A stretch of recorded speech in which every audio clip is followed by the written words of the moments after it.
Welcome to another episode of rebuilding this Levil CNC machine. I stripped a lot of this machine down already, and here are all the parts. I'll show you how I tore it down and got to this assembly state. I'm going to try to take this tool out. I think that's why this machine was probably scrapped. I don't think the spindle's working right, and I tried taking the tool out. Last week I couldn't do it, so I sprayed a bunch of WD-40 in it. I think it's kind of rusted on. We'll see if that helps. Here goes, 120 pounds of pressure.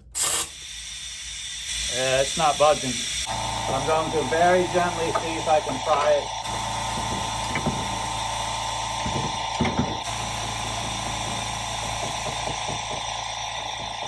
Okay, that's a bust on this spindle. Maybe we'll try to fix it later, or maybe I'll sell it. I don't think I'm gonna use this anyway because I looked up the air requirements for it and it's air cooled. It's more than my compressor can handle, and it'll need a pretty big industrial shop compressor. That's actually the reason I don't want any of these high-speed router spindles, because they all need air cooling or water cooling. I just don't want to deal with that mess on the water side and that noise on the compressor side. I looked up the price on this. It's actually $8,000 if you were to buy a new one now. So maybe it's worth a few $100s to somebody, a do-it-yourselfer. Off camera last week, I did turn this on. I wanted to see if the servos would lock up or anything would happen, even though I don't have the computer. Nothing happened with the servos, but the light on this power supply and this power supply did come on. Nothing came on here as far as lights or anything. I'm thinking there's probably some signal from the software where if you don't have it, nothing will happen. I'm just gonna rip everything out. I'm not gonna try to save anything. Maybe the power supplies I can reuse, but nothing proprietary I'm gonna try to save. Once I get to the motors, I'll see if I can either find a new control for the existing motors or switch to something like the JMC servo motors, which I actually already have from another project that never got built. So I'm just gonna pull everything out, and I don't care about labeling what is what, because I'm just not gonna reuse any of this stuff. It looks like this was the main chassis ground. This got cut. I think this is a servo wire.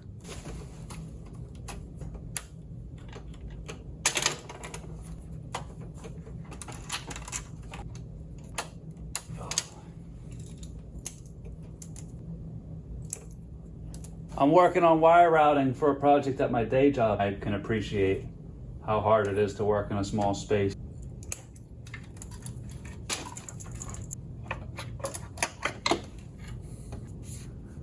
Here's our first look at the servos. Hanson Corporation, so it's a brushed DC servo motor. Here's the encoder. I think it's made in USA. Location information is Indiana. Looks like that got crushed somewhere. These look like nice little motors. I bet they're around 100 to 200 watts is my guess. There is a rubber O-ring under this screw head and washer. I wonder if that's to keep the dirt out of this area. But whatever they did really worked in keeping the electronics extremely clean. This being serial number 18, this must have been the first generation that this company sold to the public. I'm sure they improved it continuously over the years. Stuff like this, they would have moved that screw a little bit. As an engineer, I can tell you, you never get it right the first time. First year on the job, I think it was 2002, my coworker, he was an old guy from China. He was about 75 years old. And anytime we'd make a prototype, he'd always say, do it again, do it again, do it again. That's how you get it good. You have to keep iterating and improving. It's pretty nice, bent aluminum, and it has the rubber grommets here. I'm gonna try my best to fit the new electronics in here, but if I can't, then we'll have a little box to the side with some of the stuff. I'm actually going through the same thing with a product I'm designing. This is kind of a waste being so thick, you would think. It doesn't need to be that thick to hold a couple PCBs. What ends up happening is when you want to screw into it, if it's thick, you can tap right into it, and you can use self-threading screws. It might also be used for heat dissipation. It's aluminum, but I don't really see anything making good contact with it. The PCBs on standoffs, this power supply makes good contact with it, but it probably doesn't even need it. Anytime I take things apart, I always try to think, why did they do that? Here you can see they used a countersink to make clearance for a pan head screw, so that must have been some afterthought. I bet they never thought anyone would ever take this apart. I don't fault anybody. I mean, like I said, Your first designs are always, you improve on them as you go.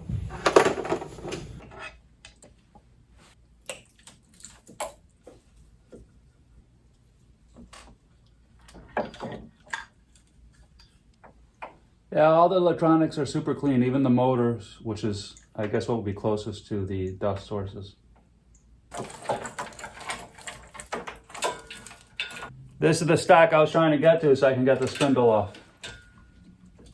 These are Igus brand. I think that's one of the higher end brands. Anytime I see an injection molded part, I have a bit of experience with injection molded. I always try to see how they molded it. It looks like the main mold direction was in and out of the screen. And then here is a witness line. I think that was just an insert in a tool. Actually, that's the shutoff. I think this small portion here was formed from above, and this portion here was formed from below. And then the shutoff where the two pieces of steel meet is here.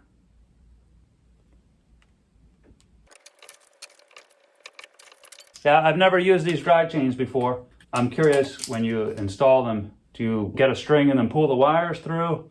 Or do you try to snap this around the wires one at a time? I did mark all the motors XYZ in case they're different, but they actually look the same. This DC cabling going to the servo motors is definitely speaker wire. Well, I think it's speaker wire. I said definitely, but it sure looks like speaker wire. And here you can see there's another cut in the wire, just something to be aware of.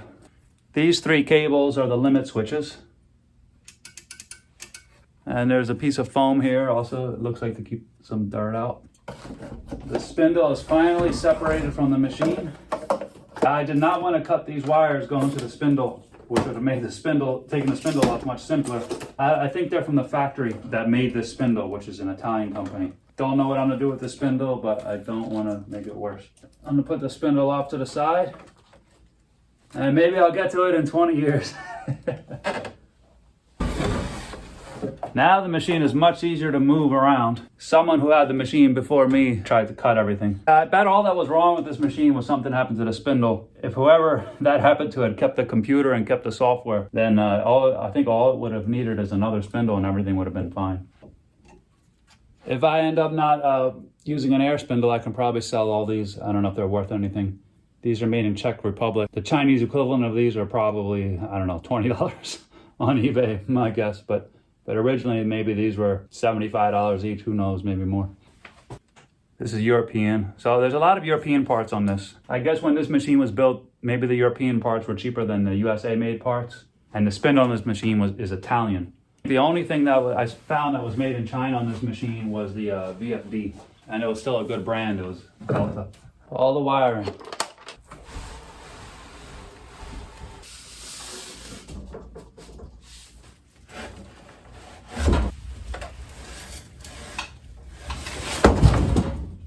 Wow, it looks pretty small now.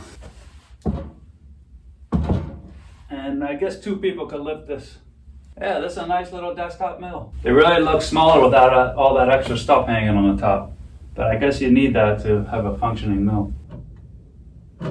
You can back drive it. I'm not gonna move it till I take it apart and clean everything really nicely. Someone in the comments actually mentioned this might have been used for ceramic. There's some white powder in here. Plaster maybe. I want to get all that out of the rails and the screws.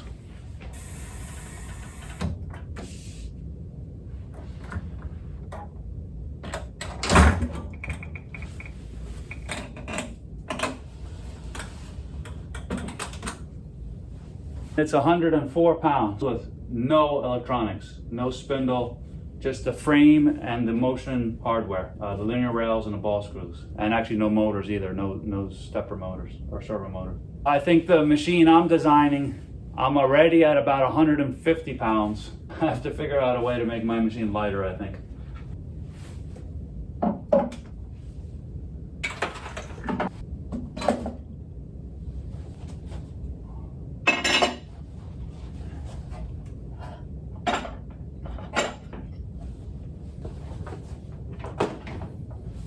It's 162 pounds.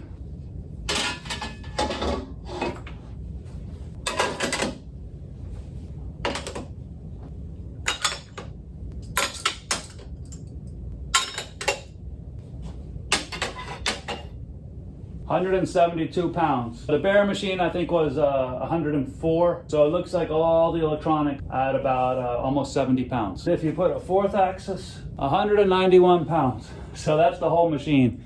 The only thing missing are a couple of the bellows. So 191 pounds, wow. 100 for the machine and 90 for all the accessories. Okay, that's good information to have for my own scratch belt design.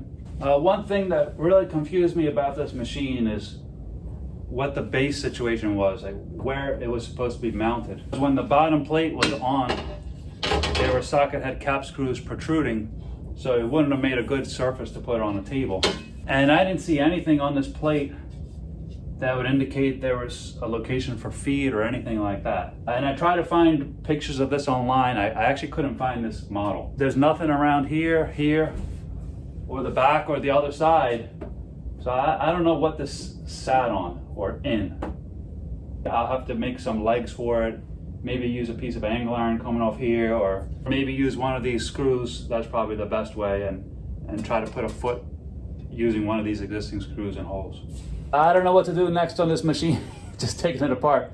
A lot of times I get paralysis by analysis. I'm thinking to remove this, and then I can get to the trucks behind it. What's holding me up from doing it is maybe it's aligned in a certain way that if I remove it, it'll mess it up. If I do remove it, I'll be able to get to the whole screw. And I don't want the trucks to fall off, because if I lose all those balls, then the whole thing's down the drain. Either I can remove the red plate from the trucks and then maybe put a piece of tape at the bottom just to keep the trucks from falling off, or I can remove the whole thing. I can remove the screws for the nut, and then this whole thing will slide off without removing the trucks from it. But then I'm going to lose all the balls unless I 3D print the duplicate of this track to capture the bearing trucks. Let me remove this one first, because nothing will slide off. So I can lift this straight out and there's no danger of anything sliding off. Here's another thing for my scratch belt design. This being aluminum, which is what my design will be, the tightening the socket head cap screws causes galling on the aluminum and cause it to loosen over time. So this machine is, I think it was made in 2011, and these are really tight. They didn't loosen at all these years. I don't think there's any problem with that. Basically, the concern is the aluminum material creeping over time. Yeah, these are normal socket head cap screw, nothing special about them. I think they're probably stainless steel. Here in the back, for some reason, the back row of screws are alloy steel, and the front row look like they're stainless steel. Should lift straight out. Oh, that's very pretty. It's very clean on the underside. I thought there might be a chance there was a shim here. This is nicely machined here. This angle iron, I'm not sure what that is for. And then this has a pocket machined at the back. Or actually this is the front. This might have been for the bellows to attach.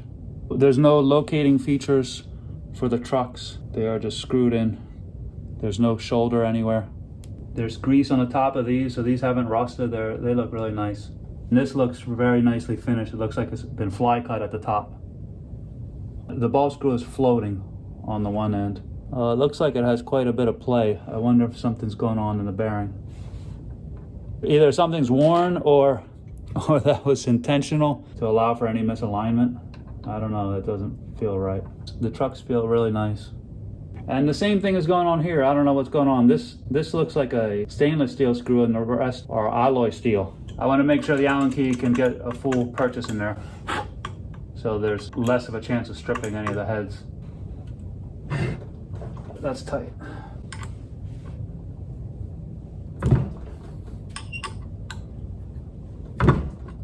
These are the same as the ones that were on the table, so I don't have to worry about mixing them up. The Z is shorter than the X. Maybe someone rebuilt this machine at some point. It's weird. 3 different length screws. The longest one was for the X axis, and the 2 shorter ones are for the Z axis.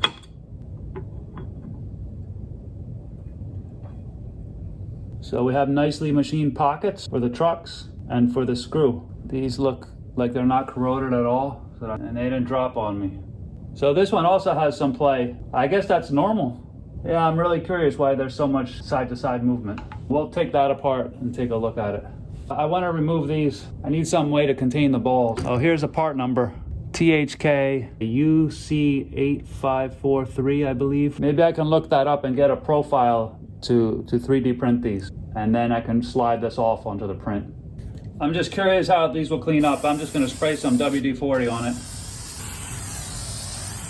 to get all this old stuff off.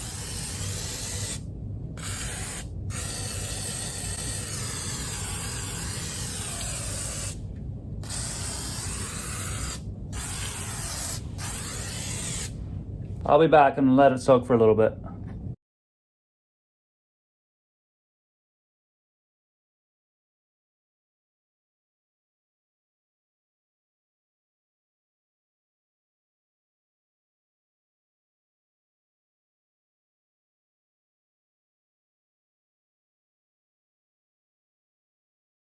Well, that's super nice now.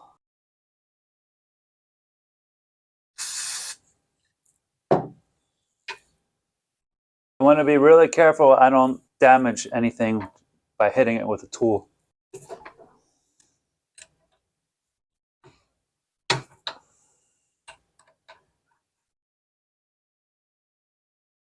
Okay, it looks like the nuts here, and then these two pieces have a gasket or seal. So 1, 2, 3, 4 pieces make up the whole sub-assembly. And it looks like there's a clearance hole here for this. It looks like this is a split nut.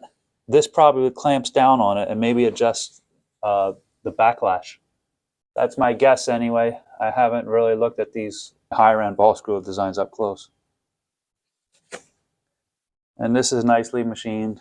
So it looks like it has a fly cutter over the whole thing and then 2 passes with an end mill. I think this is symmetrical. It probably doesn't matter which way it goes. And actually it looks like this was done on a manual mill because the cutters are like this. So it was in a vise with the end mill going like this and then turned, turned, turned, fly cut, pass, pass. So I have to keep these surfaces really nice. When I put it back together, I'll probably rub everything on an oil stone, just 1 or 2 passes, just to make sure there's no burrs on anything. This is just an aluminum block with a bunch of gasketing material in it. It's probably Delrin, and then some foam, and then the whole thing is lined with grease. Alex made this. That's pretty cool. Alex, if you're watching, good job. I don't see any dirt in here, so it looks like these gaskets did their job. This one was pointing to the outside, and this one was pointing to the inside, and they both sides look pretty clean. So it looks like the bellows covering all this helped a lot, and then the gaskets must have kept everything out from the ball nut itself. I do see a little bit of white inside this adjustment screw. That was accessible through these holes here. Some chips must have gotten inside there, but it looks like they couldn't go anywhere. They would be trapped once they got in there. And there's only an adjusting screw on one side, but the cover had openings on both sides, and the table had openings on both sides. I wonder if there's a version of this screw that goes on the other way, or maybe they did it so it wouldn't matter how they assembled it. When I'm designing something, there's a design methodology. It's called poka-yoke. It's a Japanese term, and it means basically error-proofing. You would want to design something so you can't misassemble it. I think this is an example where if you put it the other way, it would still work fine. So that might be why they did that.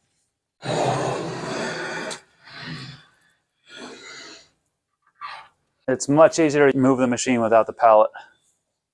I think I want to see what's going on in here. I'm curious. The cog pulley has two locking set screws. There's no flat spot on the end of the ball screw. It looks like there's a split clamp there with a set screw or the screw to clamp it closed. I don't know how you access that. Well, I guess you have to take this off and pull it off that way. Here they did it again, alloy steel screws in some places and stainless steel in the other. I don't know what that's about. There's a very small difference in length. The alloy steel were on the bottom. 1 millimeter length difference, I think. This isn't rubber, it's like a hard plastic gasket here. Wow, that's interesting. This is actually a curved surface. That must be for some misalignment. I can't think of another reason that would be curved like this. And these screws were tightened pretty hard. Earlier when I was able to move it like this, I think that's just maybe bearing slop. Yeah, I can feel this move a little bit here. So that might just be the fit of the bearings. So you can see the ball bearing here, and there's another ball bearing on the inside. I can see the slop here. So it looks to be on the inner race, but not between the bearing and the bearing block. Trying to move it in the endward direction, I don't really feel any play that way. I only feel it rotating. So I don't know if that's the design or if there's something loose here. I think I'll be able to loosen this and then turn this. Let's see what that does. This is interesting. None of my metric keys fit in here. I wonder if this is an inch screw. That would be weird because everything else in this product was millimeters. We can look at that split nut. So you can see the split here and the adjusting screw, the clamping screw here. And there you can see some of the ball nuts. Uh-oh. Is that a ball nut there? Oh, shit. I better. I think these plates actually are what keep the ball nuts in place. Let me put this back before I lose anything. I don't think I'm going to take apart the other axes. I'll just clean everything and leave it assembled. I've got an inch key set. How about that? The inch key fit 7/64. I don't know what that's about. That's really weird. You can see some, not wear, but, well, I guess that would be wear. Some of the belt is in the teeth of the pulley. I don't think I took these two screws out. I think they're missing. Here's a close-up of the limit switch. Okay, so this washer is convex. This might be a grease groove. There shouldn't be relative motion between these two, so I'm not sure what that's for. We have our ball bearing. I don't know if that's almost rust. Wipes right off. This is interesting. The bearings feel like they float. They allow some actual misalignment.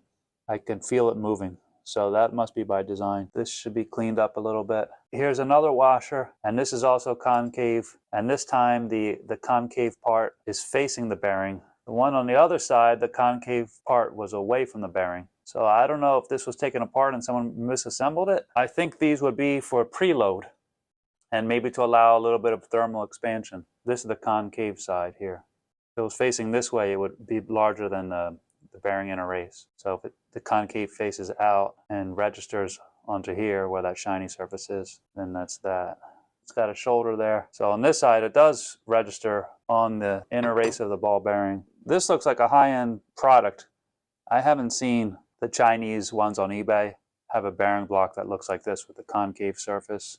Or this one's convex, excuse me. So we'll see if we can clean this up and re-lubricate it. But it feels really nice. This ball nut threw me for a loop. It doesn't have any recirculation tracks. I don't know how the balls move around or what keeps them in. It literally just feels like it's that foam stuff. It's much easier to clean the screw when it's off the machine. Here you can see where the bearings are riding. One here, one here. It doesn't seem to be as finished as well as the surface should be for bearings. 15.5 millimeters. I don't know if these screws they go by the outer diameter. They probably go by the pitch diameter. Maybe 14 millimeter pitch. I'm just guessing. It looks like the center of the ball would be around 14 millimeters. But the outer diameter is 15.45 millimeters. Let me switch to inches. I can't imagine this is an inch screw. The closest will be 625, 5/8 if it goes by outer diameter. Diameter in inches might be about 575. So I don't think it's an inch screw. It must be a millimeter screw. This ball screw design with a split nut, that's kind of nice because you can adjust the backlash. But without the recirculating track, it's just confusing. I'll have to look online to see how that works. I don't know how I should clean these. Should I blow them out with compressed air, gasoline, or hydrocarbon, and then put in new grease or oil? I can't tell if they were packed with grease or oil. It's hard to see. The only thing that would make sense why this was an inch socket head cap screw was if this were machined in-house, this shoulder, and this were machined to inches, and then they found an inch clamping screw. It doesn't make much sense. Let's get the OD of the thread here. So that's right on 10 millimeters, and inches is 392. So that's not an inch size. There's no size 392. Closest is 375 or 4375. There's nothing in between. So that's got to be a 10 millimeter thread. I guess it's not that theory. I'm going to roughly put this back together so I don't lose any pieces. Now this is interesting. The screw does bottom out. It is a blind hole. I wonder if they use two different lengths because something... Oh, that's weird. Yeah, this doesn't make sense to me at all. I don't know what to make of that. But maybe when they were assembling this, they probably had standardized lengths and realized some of them weren't tightening all the way, and maybe just a quick solution was use a shorter screw. That is weird. I don't think this was made by the company that made the CNC. I think this was made by the ball screw company, is my guess, with this concave surface and this mating piece. I'm going to look at the other axes. I kind of think this is wrong. I think it should be this way on both sides of the bearing. When I look at the other axes, I'll see if all three are like this, in which case it must be right. If all the other two are the other way and this one's by this way, someone must have taken this apart at some point and put it together wrong. Oh, actually the screws were different lengths. Yeah, so 3 different lengths. So that is really weird.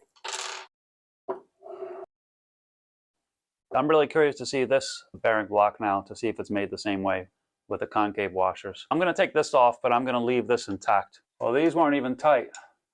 They're not tight and they're super short. So why are these short and the other ones were so long? Wow, the thread engagement there is almost nothing. Let me take one of the screws from the x-axis and see if that is too long or what.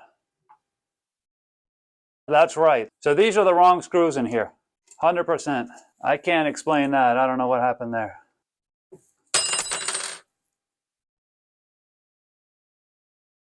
There's Alex again.